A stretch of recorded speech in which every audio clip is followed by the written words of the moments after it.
শুরুতে জানিয়ে দেব উপজেলা পরিষদ নির্বাচনে জনগণের অংশগ্রহণের সুযোগ নেই। জানিয়ে দেব উপজেলা নির্বাচন বর্জনের আহ্বান রিজভির। এছাড়া রয়েছে সুন্দরবনে কে আগুন লাগিয়েছে জানতে চাই বলছে আব্দুস সালাম। জানিয়ে দেব লোডশেডিং এ সড়ক দুর্ঘটনা নিয়ে সংসদের জন্য ক্ষোভ। সর্বশেষ জানিয়ে দেব বৈশ্বিক অর্থনৈতিক চাপে আছে সরকার বলছে ওবায়দুল কাদের। উপজেলা নির্বাচনে জনগণের অংশগ্রহণের সুযোগ নেই অভিযোগ পিসিবির। উপজেলা নির্বাচনে অংশগ্রহণের সুযোগ নেই বলে উল্লেখ করেছেন বাংলাদেশ কমিউনিস্ট পার্টি পিসিবির সভাপতি কমরেড মোহাম্মদ শাহ আলম ও সাধারণ সম্পাদক রহিন হোসেন প্রিন্স এক বিবৃতিতে এই তথ্য জানান। বিবৃতিতে বলা হয়, আসন্ন উপজেলা নির্বাচনে জনগণের তথা মেহনতি শ্রমজীবী মানুষের জনগণের অংশগ্রহণের সুযোগ কেড়ে নিয়েছে বর্তমান সরকার ও নির্বাচন কমিশন। উপজেলা পরিষদ নির্বাচনে বিভিন্ন পদে প্রার্থীদের নির্বাচনী জামানত বৃদ্ধি করা সহ নির্বাচন করা সহ সংস্কারের দাবিগুলোর সরকার উপেক্ষা করায় জনগণ নির্বাচনে প্রার্থী হওয়া থেকে আরও সংকুচিত হয়েছে। নির্বাচনী ব্যবস্থা আরও ধ্বনিমুখী হয়ে পড়েছেন। টাকার খেলা তৃণমূল পর্যায়ে ছড়িয়ে দেওয়া হয়েছে। এর ফলে সাধারণ জনগণের নির্বাচন নিয়ে আগ্রহ হারিয়ে ফেলেছেন। আর এই অবস্থা বিদ্যমান অগণতান্ত্রিক স্বৈরাচারী ব্যবস্থাকে আরও পাকাপোক্ত করছে। আর এতে আরও বলা হয়, আসন্ন উপজেলা নির্বাচন গোষ্ঠীতন্ত্র, পরিবারতন্ত্র, অপরাধী, সন্ত্রাসী, দুর্বৃত্ত ও মৌলবাদী সাম্প্রদায়িক অপশক্তি ক্ষমতা দখলের পথ আরও প্রশস্ত করবে। তৃণমূলের টাকার খেলা, গোষ্ঠীতন্ত্র, অপরাধ, দুর্নীতি, লুটপাট ও সন্ত্রাস, মৌলবাদ, সাম্প্রদায়িকতা আরও ছড়িয়ে পড়বে। তাই বাংলাদেশ কমিউনিস্ট পার্টি পিসিবি এই ধরনের নির্বাচনে অংশগ্রহণ করবে না। পিসিবির জাতীয় সংসদের নির্বাচনে সংখ্যানুপাতিক প্রতিনিধিত্ব ব্যবস্থা প্রত্যাবর্তন এবং দক্ষ শক্তিশালী স্থানীয় সরকার ব্যবস্থা গড়ে তুলতে পুরো নির্বাচন ব্যবস্থার আমূল সংস্কারের সংগ্রাম অব্যাহত রাখবে। উপজেলা পরিষদ নির্বাচন বর্জনের আহ্বান রুহুল কবির রিজভির। শেখ হাসিনা গত 7 জানুয়ারি ডামি নির্বাচন করার পর আবারও উপজেলা নির্বাচন করছে। এই নির্বাচনও ডামি বলে মন্তব্য করেছেন বিএনপির সিনিয়র যুগ্ম মহাসচিব অ্যাডভোকেট রুহুল কবির রিজভি। রাজধানীর বেইলি রোডে উপজেলা নির্বাচন বর্জনের আহ্বান জানিয়ে লিফলেট বিতরণকালে তিনি এসব কথা বলেন। রিজভি বলেন, বর্তমানে দেশের জনগণ ভোট দিতে পারে না, তাদের পছন্দের প্রার্থী প্রতিনিধিত্ব বানাতে পারে না। দেশের এই পরিস্থিতি সৃষ্টি করেছে বর্তমান ডামি নির্বাচনের সরকার শেখ হাসিনা।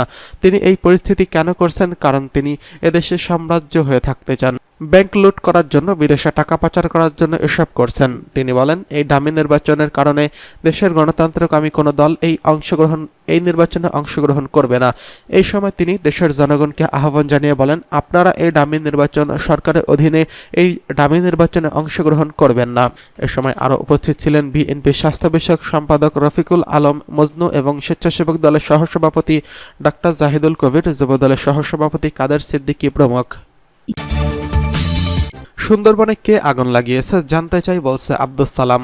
বিএনপি চেয়ারপারসন ও উপদেষ্টা ঢাকা মহানগর দক্ষিণ বিএনপির আহ্বায়ক আব্দুস সালাম বলছেন, কখনো শুনিনি সুন্দরবনে আগুন লেগেছে, কে আগুন লাগিয়েছে জানতে চাই। সারা দেশে চলমান তীব্র তাপদাহে শ্রমজীবী মানুষের মাঝে বিশুদ্ধ খাবার পানি ও স্যালাইন বিতরণ কর্মসূচির প্রধান অতিথির বক্তব্যে তিনি এসব কথা বলেন। নয়াপল্টনে বিএনপির কেন্দ্রীয় কার্যালয়ের সামনে মৎস্যজীবী দল ঢাকা মহানগর দক্ষিণে এই কর্মসূচির আয়োজন করা হয়। দেশ পরিচালনায় আওয়ামী লীগ ব্যর্থ বলে মন্তব্য করে আব্দুস সালাম বলেন, মানুষ ভোট দিতে পারেনি, এটা কি মিথ্যা কথা? গরমে মানুষ নাজেহাল, এটা কি মিথ্যা কথা? সড়কে মানুষ মরছে দুর্ঘটনায়, এটা কি মিথ্যা কথা? তিনি বলেন, দেশ পরিচালনায় ব্যর্থ আওয়ামী লীগ, তাই আমরা চাই একটা সুস্থ নির্বাচন হোক। সংসদে কি জনপ্রতিনিধিত্ব আছে? বিদ্যুৎ ও জ্বালানি প্রতিমন্ত্রীর কঠোর সমালোচনা করে বলেন, উনি বললেন, কেউ সরকারের সমালোচনা করতে পারবেন না। বিদ্যুৎ বিভাগের দেওয়া হয়েছে তাদের বাঁচার জন্য। কেউ কোর্টে যেতে পারবেন না, কেউ কথা বলতে পারবেন না, ওরা চুরি করছে। সরকারের আত্মীয় স্বজনরা ব্যাংক লুটপাট করছে আর ওরা বিএনপি সমালোচনা করে। ওরা বলে বিএনপি নাকি গণতন্ত্র চায় না। দেশের গণতন্ত্র বাঁচাতে আওয়ামী লীগ হটানোর বিকল্প নেই জানিয়ে তিনি বলেন, ব্যাংকে সাংবাদিক প্রবেশ নিষেধাজ্ঞা জারি করেছে। কেন করেছে? সাংবাদিকরা যেন ব্যাংক লুটপাটের খবর না দিতে পারে, তাই এই কাজ করা হয়েছে। প্রধানমন্ত্রীর বক্তব্যের জবাবে তিনি বলেন, আপনার বিকল্প এই দেশের জনগণ রিকশাওয়ালারা নির্ধারণ করবে। তিনি বলেন, আওয়ামী লীগের সাধারণ সম্পাদক ওবায়দুল কাদের বলেছেন বিএনপির নেতাকে। আমরা বলতে চাই শেখ হাসিনার পরে আওয়ামী লীগের নেতাকে, সেটিরই তো খোঁজ নেই। বিএনপি নিয়ে কথা বলেন, নিজের ঘর গোছ রাখেন আগে। মহানগর দক্ষিণ মৎস্যজীবী দলের আহ্বায়ক শাহ আলমের সভাপতিত্বে কে এম সোহেল রানার সঞ্চালনায় অনুষ্ঠানে আরও বক্তব্য রাখেন বিএনপির স্বেচ্ছা বিষয়ক সম্পাদক মীর শরাফত আলী সপু, মৎস্যজীবী দলের যুগ্ম আহ্বায়ক নাদিম চৌধুরী প্রমুখ। লোডশেডিং সড়ক দুর্ঘটনা নিয়ে সংসদের জন্য ক্ষোভ। লোডশেডিং ও সড়ক দুর্ঘটনা নিয়ে সংসদে ক্ষোভ প্রকাশ করেছেন বিরোধী দলীয় চিফ হুইপ মুজিবুল হক চূন্য। সংসদ অধিবেশনের পয়েন্ট অফ অর্ডারে দাঁড়িয়ে তিনি এক বক্তব্যে এই ক্ষোভ প্রকাশ করেন। স্পিকার শিরীন শারমিন চৌধুরীর অধিবেশনে সভাপতিত্ব করেন। মুজিবুল হক চূন্য বলেন, এখন গ্রামগঞ্জে 24 ঘন্টার মধ্যে কোথাও 12 ঘন্টা লোডশেডিং, কোথাও আধ ঘন্টা 8 ঘন্টা বিদ্যুৎ থাকে, আবার কোনো এলাকায় 5 ঘন্টা বিদ্যুৎ থাকে। সরকার বলছে 28,000 মেগাওয়াট বিদ্যুৎ উৎপাদন হয়েছে, তাহলে সেই বিদ্যুৎ গেল কোথায়? এই নিয়ে সরকারি দলের সদস্যদের কেউ কেউ আপত্তি করলে চূন্য বলেন, লোডশেডিং হয় না গ্রামে, চ্যালেঞ্জ করলাম। আমার এলাকায় মানুষ আমাকে বলেছে বিদ্যুৎ প্রতিমন্ত্রীকে দাওয়াত দিতে আমার এলাকায় একটা দিন থাকতে, লোডশেডিং হয় কিনা তা দেখার জন্য। তিনি বলেন, আমার প্রশ্ন আরেক জায়গায়। ভাড়ায় যেসব বিদ্যুৎ উৎপাদন কেন্দ্র আছে তাদের 41% সক্ষমতা থাকার পরও বসে আছে। 22-23 আর্থিক বছরে বসে থাকার পরও ভাড়া বাবদ তাদের 26,000 কোটি টাকা দেওয়া হয়েছে। চূন্য বলেন, এর আগে সংসদে বলেছিলাম আমার এলাকায় বিদ্যুৎ চলে যায়। বিদ্যুৎ প্রতিমন্ত্রী আমাকে চ্যালেঞ্জ করেছিলেন, আমি আজ চ্যালেঞ্জে যাই। আমি আজ চ্যালেঞ্জ চাই না, আমি চাই তিনি সশরীরে আমার এলাকায় যাবেন 2-4 দিনের মধ্যে, তিনি দেখে আসবেন কয় ঘন্টা বিদ্যুৎ থাকে।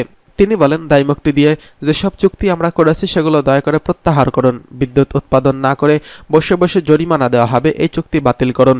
এসব কোম্পানি বিদ্যুৎ বিল পরিশোধ করুন। বসিয়ে রেখে এভাবে 1 বছরে 26,000 কোটি টাকা দেবেন, তারপর আবার লোডশেডিংও থাকবে। ঢাকায় থেকে অসহনীয় অবস্থায় আপনারা বুঝবেন না।